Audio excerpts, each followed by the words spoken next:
To open, insert key and turn counterclockwise. To open, pull door and open completely and remove all debris to include paper core. Press in latch, as shown, and push the printer assembly backwards, away from you. Inspect the printer head and paper chute area for debris and remove if necessary. Ensure DW14 printer assembly is locked in its forward position. You will hear a click sound as it snaps in place. 101 on the DW14 printer LED status activity.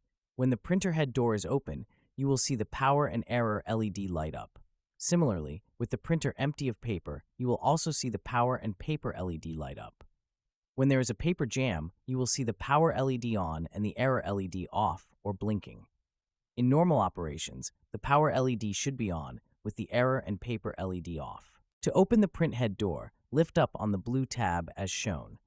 To close print head, press down on the print head door as shown.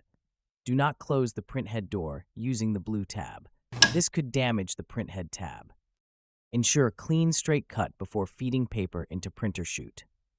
Drop paper roll into bucket with paper feeding over top. Feed paper into printer paper chute, auto feed. DW14 printer will auto feed through paper chute. Do a print test to confirm printer paper is installed correctly. Push door in to close and turn key clockwise to lock.